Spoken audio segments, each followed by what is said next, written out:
Ah, perfecto. Mm. Sí, producto. Bien, me alegra. Sí, a eso voy. Y es que se maneja un balance entre lo que es la calidad y lo que es el funcionamiento del equipo y las ventajas que tienen. El módulo Wi-Fi, la corrosión y demás. El día de hoy quiero mostrarles y entrar un poquito más al detalle, más hacia la tecnología de inverter, unas recomendaciones de instalación y también quiero profundizar en que tenemos una red de servicio establecida en Perú a lo largo de todo el país para poder soportar cada una de las garantías que ustedes lleguen a tener en cualquier parte del territorio nacional. ¿Listo?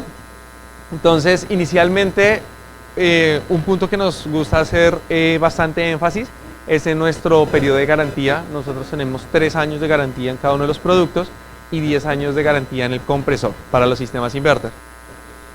Si nosotros no tuviéramos la certeza y la seguridad de que los productos cumplen con un estándar de calidad bastante alto, este número sería un suicidio. Porque 10 años de garantía en un compresor de mala calidad podría quebrar a cualquier operación logística en tema de partes. Ya ahorita les voy a mostrar cuáles son los componentes que tienen y por qué la confiabilidad es tan alta. Y para los equipos on-off tenemos 6 años en el compresor y 2 años en garantía de partes.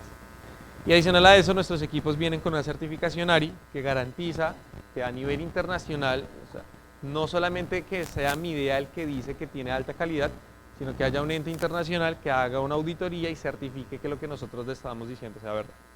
¿Listo? Ahora, para los procesos de instalación, algo muy rápido y muy básico para que ustedes se lo lleven. Nosotros tenemos dos puntos importantes en la instalación de las unidades interiores y es, uno, dejar distancias separadas en los extremos para tener información sobre el label donde se encuentra el modelo y la serie del equipo. Cada vez que ustedes vayan a hacer una solicitud de garantía o que ustedes tengan algún problema con el equipo y se contacten directamente con el WhatsApp, tenemos un WhatsApp establecido para respuesta directa con los técnicos de cualquier tipo de preguntas sobre cualquier tipo de producto, ustedes se inscriben ahí y lo primero que les va a preguntar el agente del contact center es cuál es el modelo y cuál es la serie de su producto. Y a través de ese modelo y esa serie ustedes pueden, nosotros podemos rastrear qué tipo de producto es, cuál es la característica y el tipo de listado de fallas, los códigos de error y demás. ¿Listo? Entonces cuando ustedes vayan a hacer la instalación tengan muy en cuenta los extremos porque ahí es donde se encuentra la información. Sin esa información no es posible que a ustedes les generen una solicitud o una respuesta de garantía. ¿Vale? Lo otro importante, las tuberías tienen que ir aisladas de manera independiente. Como la expansión en estos equipos se hace en la unidad condensadora, las dos tuberías deben ir aisladas desde la condensadora hasta la unidad del evaporador. Si tienen alguna pregunta, por favor me dejan saber. ¿Listo? Ahora, los equipos mini split de los que estamos hablando tienen unas limitaciones o digamos que tienen unos estándares de funcionamiento. Para que esto se cumpla, nosotros necesitamos eh, tener claro cuál es el alcance que puede llegar a tener un mini split. Si nosotros instalamos equipos de aire acondicionado en cocinas, pues obviamente ya sabemos lo que le pasa a un equipo mini split que trabaja en condiciones con ambientes bastante abrasivos. Se llena de grasa, se tapan los filtros, entonces empezamos a hacerle mantenimiento con elementos un poco abrasivos, se daña el serpentín y a la final tenemos que cambiar el producto por el mal estado del evaporador o del intercambiador de calor. Entonces tengamos en cuenta el enfoque, el alcance que tiene el mini split para que la vida útil del producto nosotros la podamos garantizar. ¿Listo? Y para la unidad condensadora básicamente perdón, acá. Para la unidad condensadora básicamente es un espacio prudente para el retorno de aire y una descarga prudente un espacio prudente para la descarga de aire. Y aquí es donde ya empieza a tomar forma todo el tema de lo que quiero venir a hablarles de los sistemas inverter. Porque a diferencia de los equipos on-off, cuando yo quito esta tapa, en esta parte de acá yo ya tengo acceso en los equipos on-off al relé, al capacitor, perdón, al capacitor de arranque, al capacitor de marcha, a la conexión del motor ventilador, al plug del compresor, y desde ahí voy a poder medir el común, el arranque y la marcha del equipo. En los equipos inverter eso ya no existe, porque cuando usted quita esta tapa de acá, usted lo único que va a ver es un plug, un conector de plástico, donde se conecta el motor ventilador y el compresor. Y no hay nada más. En los sistemas inverter, la medida que toma más peso es esta de acá arriba. ¿Por qué? Porque cuando usted remueve esta parte de acá, ahí es donde usted va a encontrar la placa o la main board, la inverter board, y a partir de ese punto usted va a poder hacer todas las mediciones que usted necesita para un diagnóstico. ¿Sí? Entonces, la percepción y la idea de que nosotros teníamos antes de la instalación de los equipos inverter es colocar una condensadora encima de otra. ¿Sí lo habían visto? Que hay lugares donde colocan un equipo encima del otro. En un sistema on-off está bien, no hay problema. Pero en los sistemas inverter ya tenemos un inconveniente, porque cuando usted vaya a hacer un diagnóstico o alguna medición, de manera inmediata usted ya queda impedido de poder sacar la tapa y hacer las mediciones correctas. Entonces, eso es una condición que deben tener muy en cuenta para los sistemas. Me voy a saltar ese videito para hacer un poco más de enfoque en el funcionamiento del sistema inverter, porque tenemos el tiempo contado desde acá. Ahora, para que nosotros entendamos cómo funciona el sistema inverter o para que nosotros tengamos la claridad de lo que vamos a hacer, nosotros tenemos que conocer el detalle de cada uno de los componentes que forman el equipo. ¿Cuántos sensores tiene un sistema inverter? ¿Cuántos sensores de temperatura tiene? ¿4? ¿3? ¿4? ¿Quién da más? ¿5? 4, 5. Los sistemas inverter tienen 5 sensores. Si ustedes se dan cuenta, o si yo les pregunto a ustedes, mecánicamente hablando, ¿cuál es la diferencia de un condensador y un evaporador? Del funcionamiento mecánico. ¿Qué diferencia un evaporador de un condensador?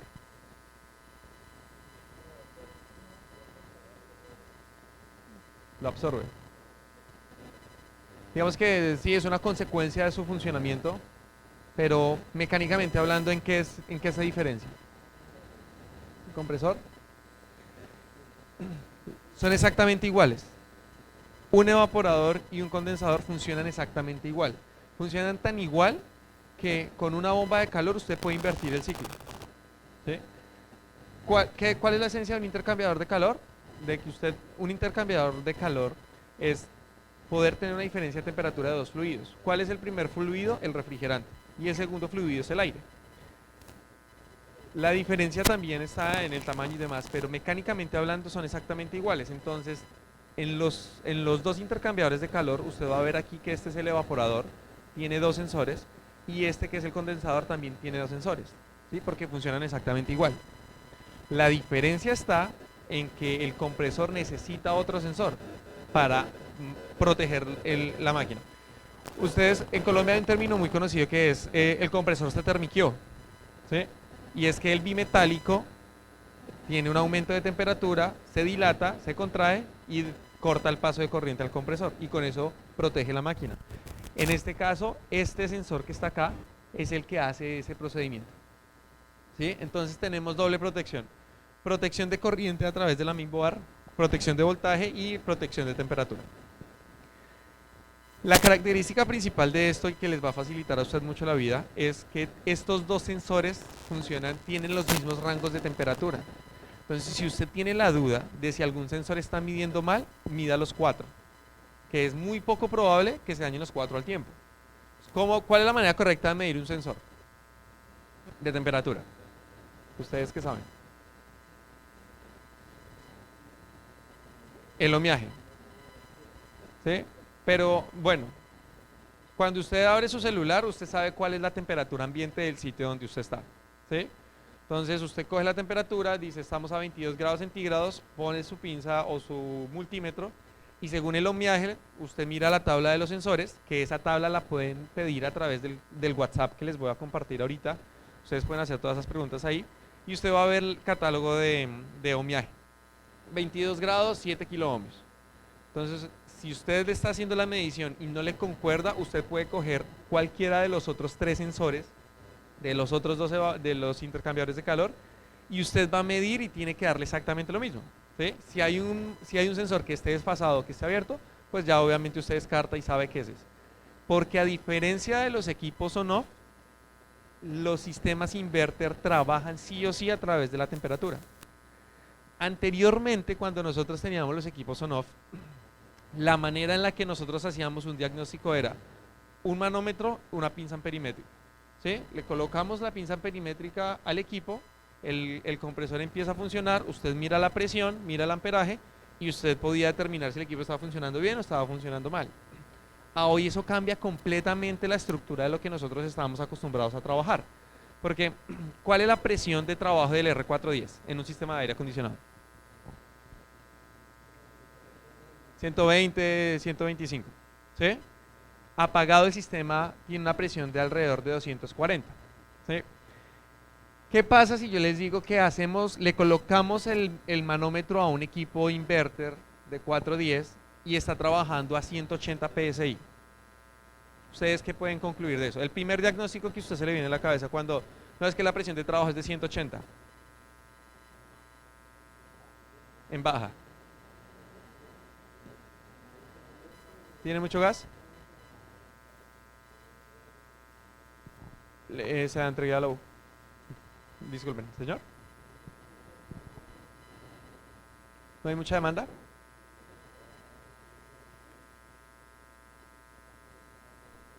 Falta de mantenimiento.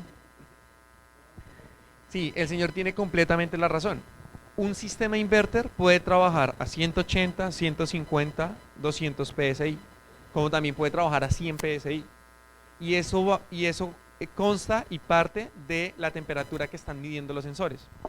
Este sensor que ustedes están viendo acá, que es el sensor de temperatura ambiente de la unidad interior, este sensor es el que le dice al compresor cómo tiene que funcionar, si tiene que funcionar más rápido o más despacio. A la medida en la que un compresor gire más rápido, ¿qué le pasa a la presión? Baja, ¿sí? Porque tenemos presión prendido 120, apagado 240, o sea que la presión apagado es más alta. En la medida en la que el compresor gire más despacio, el equipo tiende a estar apagado, la presión tiende a subir. Cuando usted vea un equipo inverter a 180 PSI, no piense que tiene mucho refrigerante, piense que el compresor está girando muy despacio, ¿sí? Y entonces en ese punto ya la presión, cuando uno le conecta el manómetro y le pone la pinza amperimétrica, ya no es un punto de referencia porque el amperaje también se va a bajar. Uno puede llegar a tener la percepción, ¿será que el compresor se descomprimió? Y por eso, o que es algún flapper o alguna válvula se abrió y entonces por eso está comprimiendo tan poquito. Pero puede ser de que el compresor esté girando muy despacio. Y todos los parámetros que hace el sistema inverter, hasta el mismo diagnóstico que hace, porque cuando usted mira en el display del aire acondicionado aparece un código de error. Ese código de error parte de la medición de la temperatura que hace con los sensores. Miren este circuito de refrigeración. Si este circuito de refrigeración no tiene presóstatos, ¿cómo hace el sistema para determinar que hay una fuga de gas? ¿Qué le pasa a la temperatura? ¿Cuál sería el comportamiento? ¿Se eleva la temperatura? Pero si no tiene gas. Pero si no tiene gas. Claro, pero ¿cómo hace para saber que no tiene... La tarjeta, ¿cómo hace para saber que el sistema no tiene gas, pero si no tiene presóstato? Claro. Si el compresor, si yo pongo a funcionar el equipo, porque hay un dispositivo que se llama el IPM, que ya voy para allá.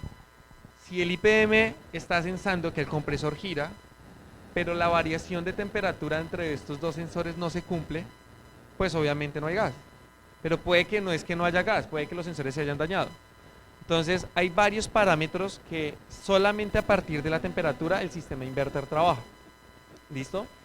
Entonces tenemos un sensor en la descarga del compresor, un sensor de succión en la temperatura o un sensor de temperatura ambiente en la unidad exterior, sensor de condensación, sensor de evaporación sensor de, perdón, de temperatura ambiente de la unidad interior y sensor de evaporación. ¿Listo? Básicamente eso es un sistema, ya si no vamos a hablar de lo que hace un compresor y lo que hace el intercambiador de calor. Punto para recordar, todas las expansiones de los equipos mini split vienen en la unidad condensadora, ¿sí? Ténganlo en cuenta. Como vienen en la condensadora, todas las dos tuberías tienen que ir aisladas de manera independiente. ¿Cuál es la consecuencia de no aislar las temperaturas, de no aislar las tuberías, perdón, en un sistema mini split inverter? Esa es la primera consecuencia que usted ve, ¿sí? Claro, se está condensando.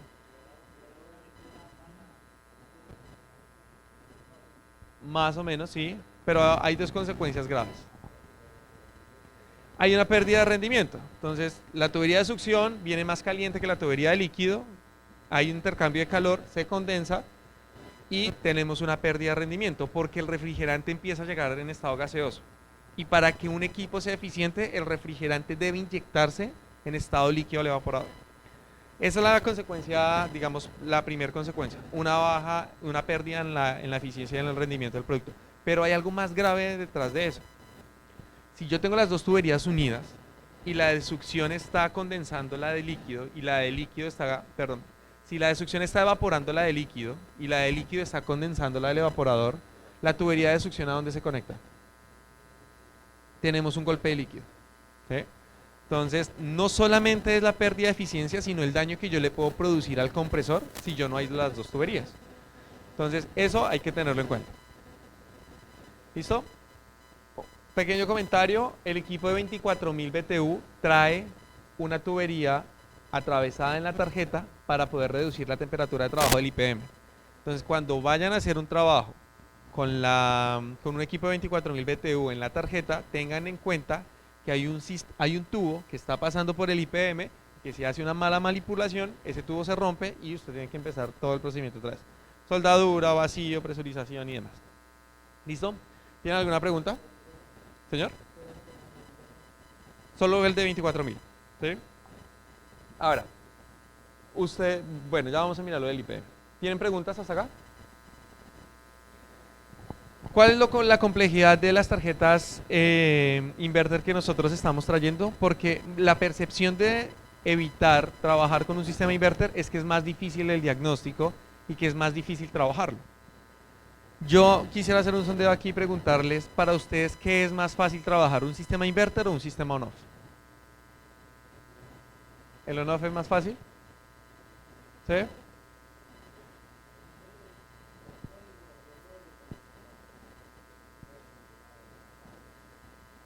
Porque es que el inverter desde que usted está llegando ya el equipo le está diciendo qué es lo que tiene. ¿Sí? Y se vuelve mucho más fácil diagnosticarlo porque usted, sin necesidad de decirle, usted ya el equipo se lo dice. ¿Ustedes conocen el escáner que nosotros tenemos para el diagnóstico de los productos? ¿No? Ahorita, el Dr. Smart, sí. ¿Ya lo conoce? Son los seminarios virtuales. ¿Sí? ¿Ustedes han estado en los seminarios virtuales?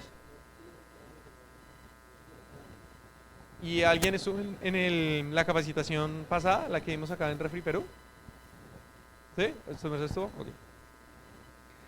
Entonces, la diferencia no es que sea tanta, no es muy grande, la verdad, pero diagnosticar un sistema inverter se vuelve bastante sencillo. Si ustedes se dan cuenta, el evaporador, la tarjeta del evaporador solamente tiene el conector del motor ventilador, el conector de los sensores y el dispositivo del display y el del Wi-Fi. No tiene absolutamente nada más. Y aquí tiene las dos entradas y tiene el cable de señal. Entonces, si se daña un elemento, como el motor ventilador, usted tiene dos opciones. Medirle las bobinas al motor ventilador, confirmar que el ohmiaje esté dentro del rango, y lo otro es medir el voltaje que está saliendo del plug para verificar si el motor ventilador se está energizando. Y no tiene ninguna otra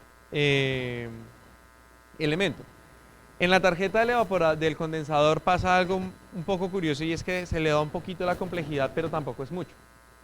Acá yo tengo, en el motor, en la condensadora tengo los tres sensores de los que ya les había hablado anteriormente. Y acá en el evaporador, en la condensadora, tengo el conector del motor ventilador y el compresor. Y no tengo nada más. Aquí ya parto del hecho que tengo un IPM para el motor ventilador y tengo un IPM para el motor compresor. Ustedes saben lo que es el IPM y saben cómo funciona. ¿Sí? ¿Qué es un IPM y cómo funciona? Sí, eso lo clasifican de diferentes maneras. Ya lo vamos a ver. ¿Sí? Entonces, básicamente, ¿cómo funciona nuestra lógica en la tecnología inverter? Y estos unos datos para que ustedes se los lleven ahorita, porque en los manuales, cuando ustedes vayan a leer la información de los productos, los manuales le van a decir T1, T2, T3, ¿sí? Pero cada una de esas temperaturas o cada uno de esos termistores tiene asociada una función. Y ahorita les voy a mostrar cuáles son los parámetros que rigen el funcionamiento. Estas son las tarjetas del motor, del evaporador, y estas son las tarjetas de la condensadora. Las tarjetas del evaporador y las tarjetas del condensador, cuando se energizan, inician un protocolo de comunicación. Por eso el error más común en un sistema inverter es la falla de comunicación. En la falla de comunicación es de que si las dos se energizan y este procedimiento de pasarse información por un solo cable, porque el cable es bidireccional, no se cumple, o la resistencia que tiene el cable es muy alta y se distorsiona la información, el equipo se alarma y dice: no entiendo lo que me está diciendo la otra tarjeta. ¿Cómo funciona el protocolo de comunicación de un sistema inverter? Como debería funcionar los protocolos de comunicación de las personas y como debería funcionar la comunicación misma. Y es: yo le hablo, usted me escucha, usted procesa lo que yo le estoy diciendo y usted me responde. Y de esa misma manera yo lo escucho, yo proceso lo que usted está diciendo y asimismo le respondo. Así debería funcionar. Entonces, ¿qué pasa? Apenas ustedes inician o energizan el aire acondicionado, la temperatura de los termistores es lo primero que hace el chequeo. Una vez las temperaturas estén de acuerdo o que las temperaturas estén correctas, si el equipo estuviera apagado y usted lo energiza, ¿cuál debería ser la temperatura en los dos termistores? La misma, ¿sí? No debería haber diferencia de temperatura. Entonces sería muy extraño que apenas usted energice, el sistema tenga 25 grados de temperatura ambiente y en el evaporador tuviera 35 grados de temperatura, ¿sí? Ese desfase no podría existir. Entonces, una vez él verifica que la temperatura en el evaporador es correcta, asimismo le dice al condensador: mire, la temperatura que yo tengo de cuarto y de evaporación es correcta y la temperatura de seteo que tengo es de 16 grados.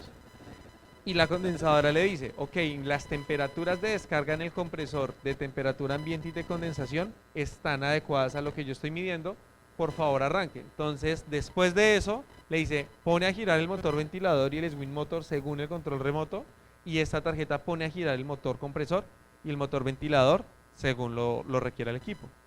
Y esto pasa muchas veces por segundo.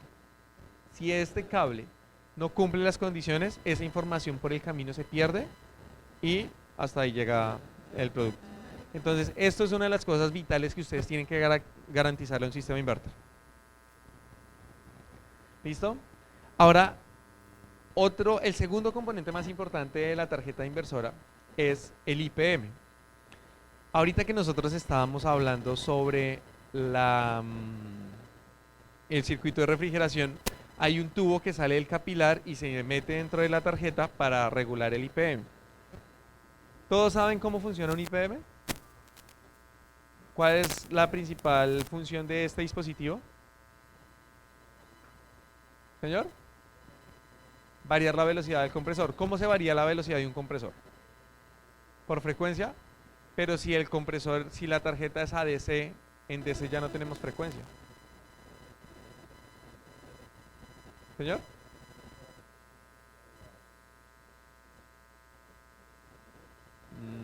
Más o menos.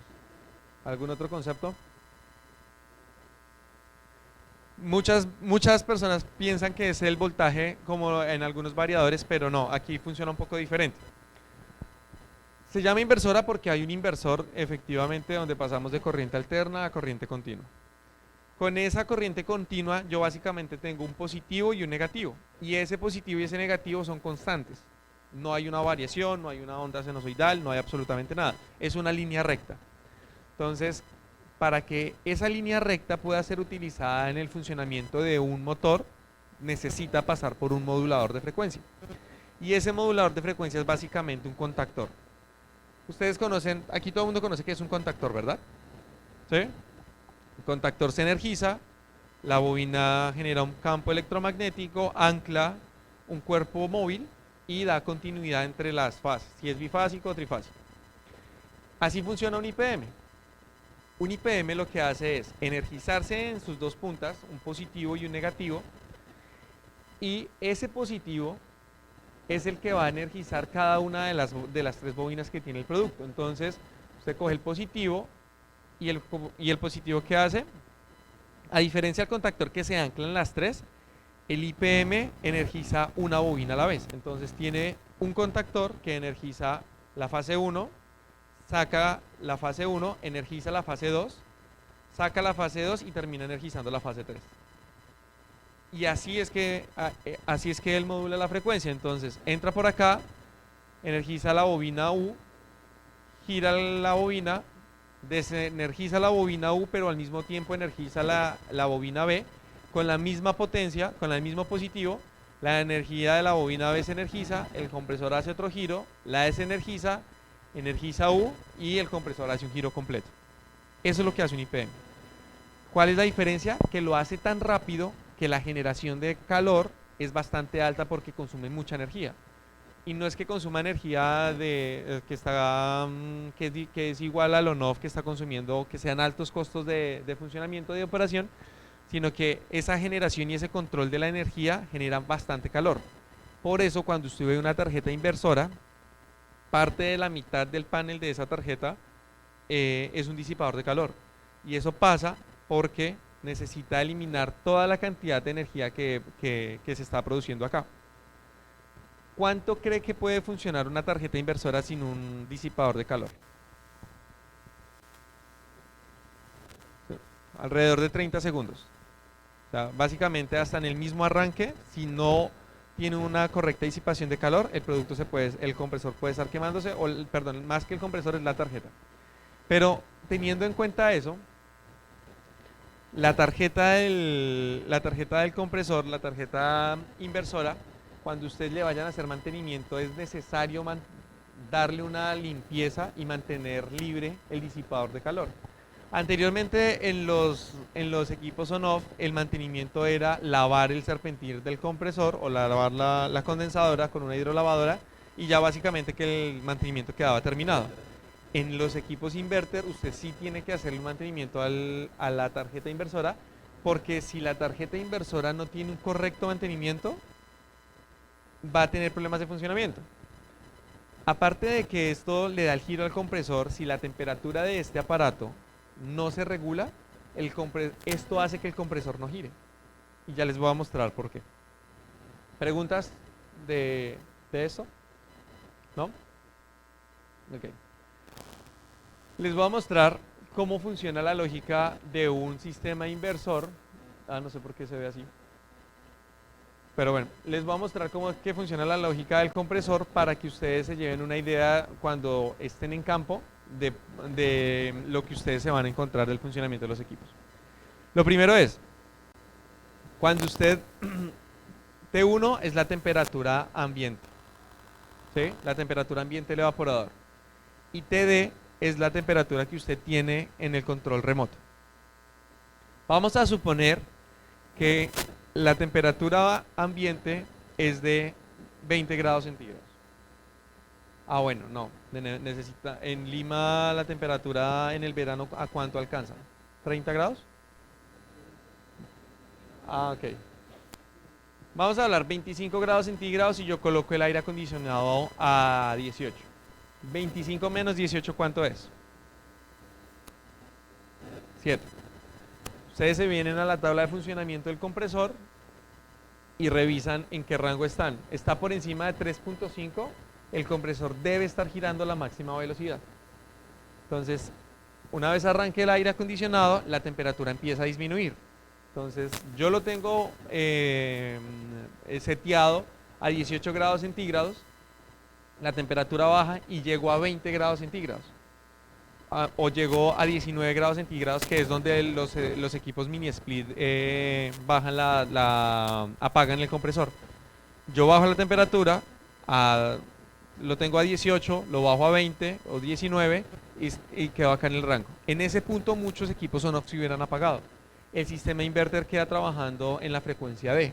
Y si usted se va a la tabla, dice el equipo está trabajando a la mitad de la velocidad.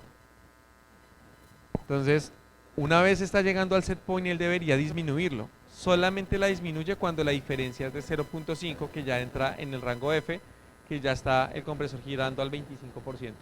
Y solamente cuando está la temperatura ambiente a 0 grados, o sea, la diferencia es 0, lo tengo programado a 17 y la temperatura es 17, en ese rango de temperatura el compresor ya deja prácticamente de funcionar. ¿Por qué lo hace? Esa es la única manera en la cual él puede regular que la temperatura no se aumente, a diferencia del on-off.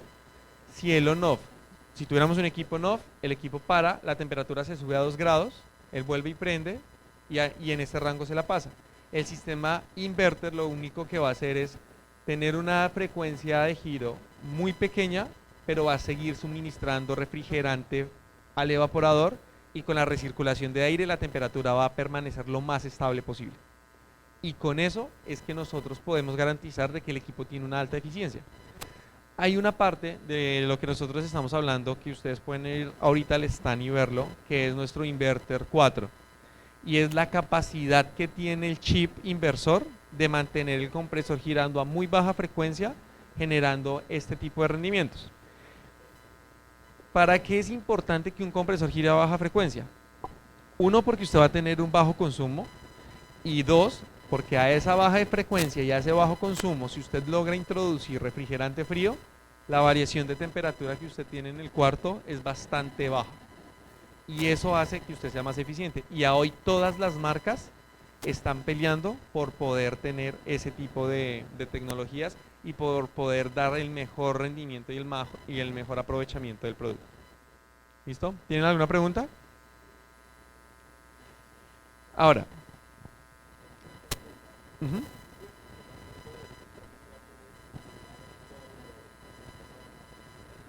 Sí, es una columna vertebral y de ahí en adelante se desprenden muchas cosas. Ahora, ¿sí? Es muy difícil que en un sistema inverter el compresor pare. Si ustedes se dan cuenta, acá, por más de que el compresor haya llegado a la temperatura set point, el compresor está trabajando.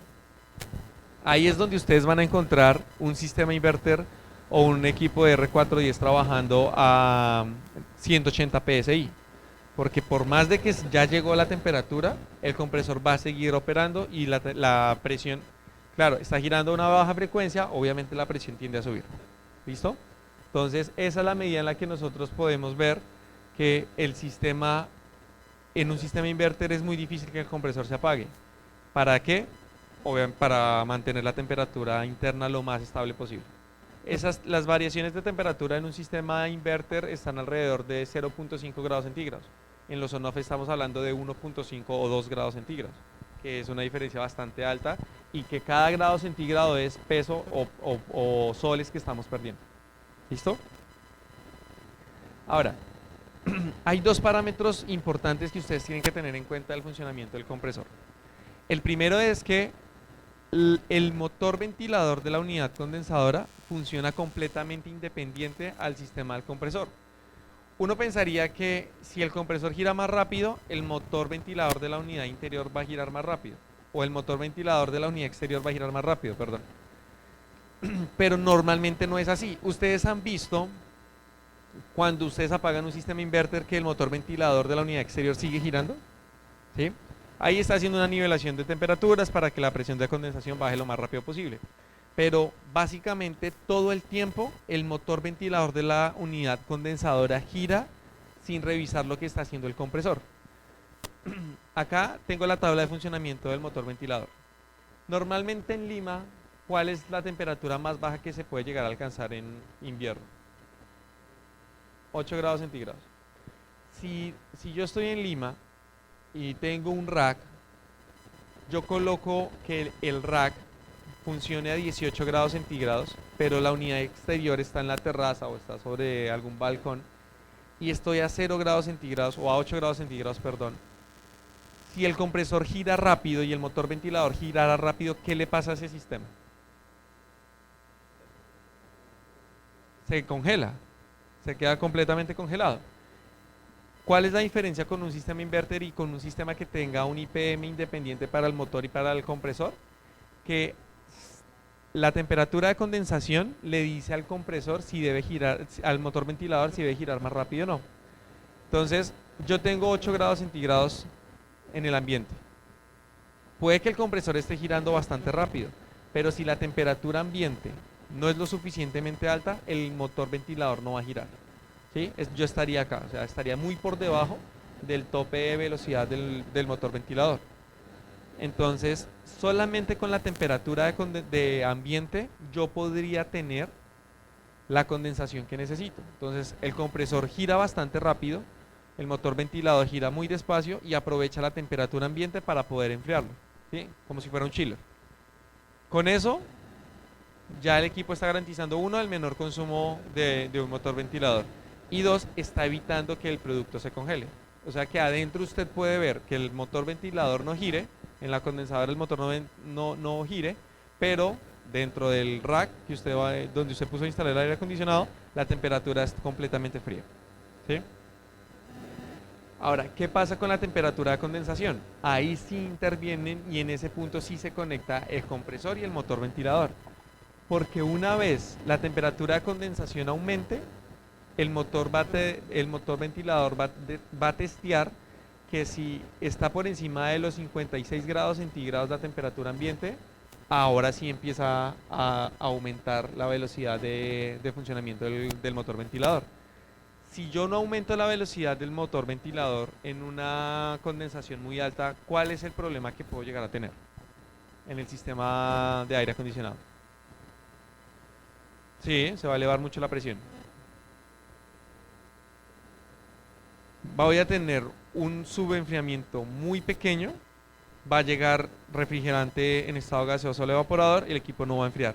Y lo que estoy haciendo es generando un consumo bastante alto y estoy sacrificando la vida útil del compresor porque el compresor se dispara en su funcionamiento y obviamente el consumo de corriente también se eleva.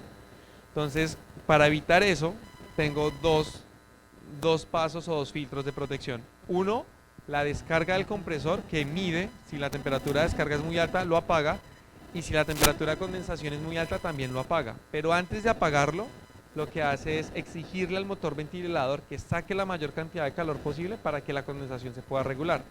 Entonces, lo último que hace un sistema inverter antes de parar es tener diferentes filtros y diferentes opciones de funcionamiento, evitando que el cliente o el consumidor final deje de disfrutar su producto.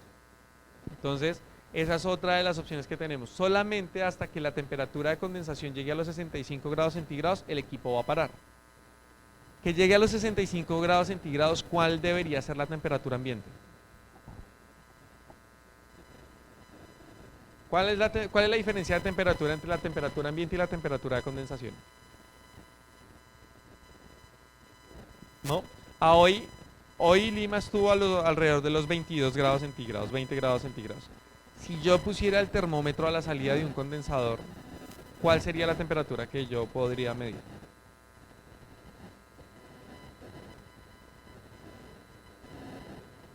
¿35? Sí, un termómetro 20, tengo 22 grados centígrados, tendría que, la salida de un condensador tendría que estar a qué temperatura. No, del condensador. Más 10, 12 grados. Ah, ok, ya le entendí. Ajá. 35, 37 grados centígrados. ¿Sí? La temperatura de condensación a los 35 grados centígrados está alrededor de 40, 42 grados centígrados. Para que esto llegue a los 65 grados centígrados, yo tendría que tener una temperatura por encima de los 60 grados centígrados. No hay temperaturas ambientes registradas a nivel global que hayan llegado a ese punto. El máximo son 50 grados centígrados y se murió un poco de gente. Para que esto pase es porque falta mantenimiento, porque el ventilador no está girando, porque tiene alguna obstrucción, porque la condensadora está encerrada, pero ya son elementos externos. Lo único que va a hacer el equipo es forzarse al máximo para poder tener una temperatura muy estable. ¿Listo? Ahora, el sensor que yo les dije que teníamos como referencia tiene una capacidad de pone a trabajar el equipo hasta los 100 grados centígrados. A partir de los 100 grados centígrados de descarga en el compresor, usted va a ver que el compresor empieza a disminuir la frecuencia. Y acá es otro de los puntos a los que yo quiero llegar. Cuando el sistema está funcionando, antes de que el sistema pare, hay diferentes filtros y diferentes opciones que tienen. Va a ser muy común y muy normal de que ustedes vean que el sistema disminuye la frecuencia de funcionamiento para evitar muchos problemas. Si disminuye la velocidad de funcionamiento, disminuye el consumo, disminuye la temperatura de condensación, disminuye la temperatura de evaporación.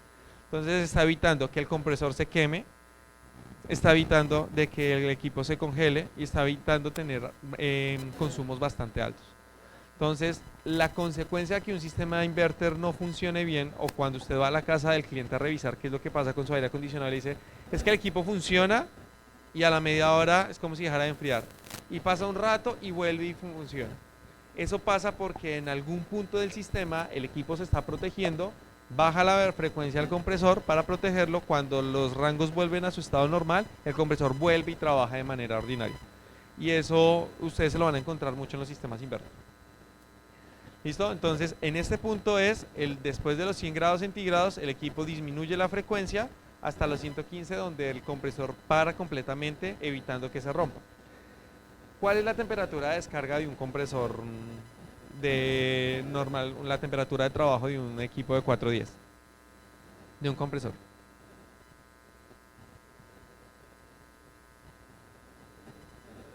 No, 80, 85, 90 podríamos decirlo. A esa temperatura, ¿cuál es la presión del R410? Sí, un poquito más alta, ¿sí? Si yo estoy a 90 grados y lo llevo a 350, 400 libras, a 115, yo estoy hablando que el sistema está por encima de las 550 libras de presión. A esa presión se puede romper un compresor. Entonces, a toda costa va a ser de que esto disminuya. Entonces, si yo llego a 100 grados centígrados, el compresor automáticamente empieza a disminuir la velocidad de giro. Si empieza a disminuir la velocidad de giro, automáticamente debería bajar la presión de trabajo y la temperatura. Pero si la temperatura sigue incrementando, llega a un punto tal de que por su propia seguridad el compresor para. ¿Sí? Pero eso es muy poco probable que pase. Y la temperatura la temperatura del IPM, la máxima temperatura alcanzada son 90 grados centígrados. La temperatura promedio de trabajo de un IPM va a ser 75 grados. Por eso es importante cuando ustedes hagan el mantenimiento, validen la temperatura que tiene el IPM para garantizar de que el sistema funcione de manera correcta. ¿Listo? Después de los 75 grados, él disminuye la frecuencia de giro para disminuir el consumo y demás. Medir la frecuencia es bastante difícil. Medir la temperatura del IPM es básicamente colocar un termómetro láser sobre la tarjeta y decir, el equipo está trabajando a tanto. ¿Sí? ¿Cómo nosotros podemos hacer eso? Hay un dispositivo, es el Dr. Smart, les voy a mostrar el video, no sé, desde este computador yo tengo internet. ¿Sí? Les voy a mostrar un video donde ustedes van a ver el escáner, cuál es el alcance que tiene el escáner y cuáles son las ventajas que tienen ustedes al utilizarlo. Todo esto se puede medir y todo esto se puede hacer con un multímetro, pero obviamente el escáner les va a facilitar la vida. ¿Listo? Terminamos de ver el video y procedemos a... espérenme. ¿Cuánto tiempo tenemos, Luis? ¿2 minutos? Bueno. No alcanzamos a ver el video. Les voy a dar la instrucción mientras hacen la rifa. Les voy a colocar dónde lo pueden encontrar para que miren el alcance que eso tiene.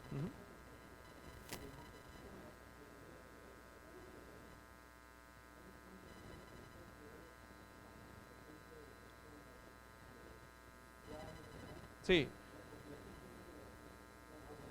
sí, sí. Ujú, sí. Sí, les voy a mostrar, ese video dura 1 minuto, yo creo que alcanzamos a aprovecharlo para que lo puedan, para que lo podamos ver, este, de acá. Dame un segundo a ver si le podemos dar play.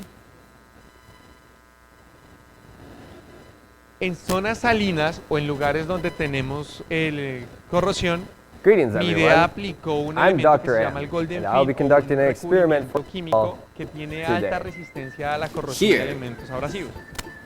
is the Estas secret alitas de element acá, ustedes behind las your ven, heat son de color exchange dorado in your tanto air para el conditioner. evaporador como para Fins. el condensador. Ponen a prueba estos tres elementos y dicen, vamos a ver cuál es el que mayor resistencia tiene. Y los ponen en ácido. Cuando un serpentín, voy a robar aquí un minutico, cuando un serpentín está expuesto al ácido? ¿En qué punto de su vida útil? En el mantenimiento. ¿Por qué en el mantenimiento? Porque hay un desincrustante o hay elementos que le aplican para decirle, voy a sacar la cantidad de mugre necesaria para que el serpentín quede limpio. En ese punto es muy común que los serpentines se dañen, porque si ustedes ven, esto le pasa al aluminio cuando tiene contacto con el ácido o cuando tiene contacto con elementos muy abrasivos. Se corroe de tal manera que la gente piensa que le está sacando el mugre, pero lo que está haciendo es sacándole el aluminio. Entonces ustedes lo ven y sí, el aluminio queda limpiecito, brillante, pero esa no es la característica del aluminio. Entonces lo que usted está haciendo es que el aluminio o el serpentín pierda todas las propiedades mecánicas de transferencia de calor. Mientras que nuestros serpentines tienen este elemento que hace que sea bastante resistente. O sea, yo no le estoy diciendo vaya échele ácido, le estoy diciendo es más resistente al ácido, pero tratemos de evitar ese procedimiento. ¿Por qué? Porque ese también tiene una propiedad que es que las cosas no se pueden adherir fácilmente. Entonces para el mantenimiento lo puede lavar rápido y el mugre va a salir sin tanto esfuerzo. Y en lugares como Lima, que tenemos la sala al frente, hacemos una prueba y la resistencia a la salinidad es de 10.000 horas. Básicamente, un aire acondicionado le puede durar más de 10 años y el serpentín no le pasa absolutamente nada, en la medida en la que cuidemos el material. ¿Listo? Muchachos, hay muchísima información Just as I que quisiera thought, compartirles our y results tell us datos exactly técnicos what we que need to know quería mostrarles. about our faith. Por I el hope you momento enjoyed les our voy a dejar acá la experiments página today, donde and ustedes pueden ver thanks for stopping by. el dispositivo del Dr. Smart y vamos a proceder con la rifa de los productos que tenemos para ustedes el día de hoy.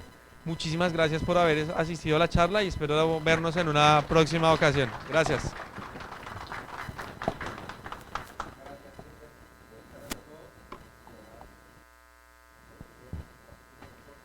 Vamos a rifar el día de hoy 3 kits instalaciones, el cual viene totalmente